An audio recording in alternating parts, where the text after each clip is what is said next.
avez déjà vu un œil aussi gros? Même en vous approchant très très près de la personne que vous aimez, même pour l'embrasser, l'œil de la personne aimée ne remplira jamais autant l'écran noir que vous êtes. La nature qui parle à la caméra n'est pas la même que celle qui parle aux yeux. C'est de Walter Benjamin. Qui est Walter Benjamin? Un philosophe juif allemand qui, dans les années 30, a écrit un livre qui s'appelle L'œuvre d'art à l'époque de sa reproductibilité technique. Il nous explique que, étrangement, en 1895, en même temps sont nés la psychanalyse et le cinéma. Et il fait un lien entre la découverte par la psychanalyse de ce qu'il appelle l'inconscient pulsionnel, cet inconscient qui serait caché en vous, qui serait peut-être plus vous que vous-même, et que les psychanalystes vous aident à faire sortir de vous. Et de l'autre côté, le cinéma qui invente un inconscient qui s'appelle l'inconscient visuel, et qui, contrairement à l'inconscient pulsionnel, n'est pas caché déjà quelque part dans la réalité, mais est une invention complètement nouvelle du cinéma. C'était La Horde sauvage de Sam Peckinpah, qui est le premier à nous montrer ça. C'est quoi ça? C'est des actions violentes au ralenti. Il utilise le ralenti pour vous proposer comme objet de jouissance de la violence. C'est le premier à avoir esthétisé la violence grâce au ralenti.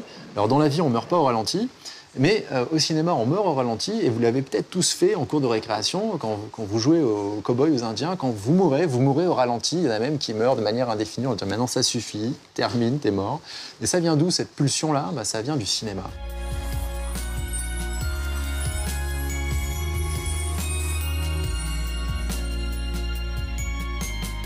Que dit Benjamin?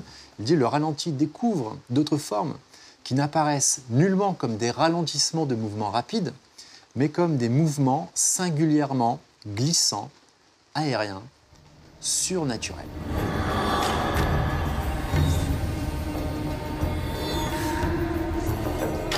Vous avez fait cette expérience d'aller au stade, alors que d'habitude vous voyez les matchs à la télé, il vous manque quelque chose au stade. Quand il y a un but, il vous manque le ralenti.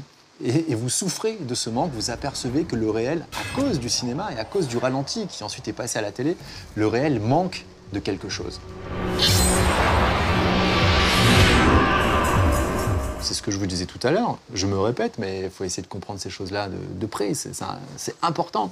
La prochaine fois que vous vous approcherez de la personne que vous aimez pour l'embrasser, vous serez dans un devenir cinématographique de votre relation, vous mettrez du cinéma dans le réel.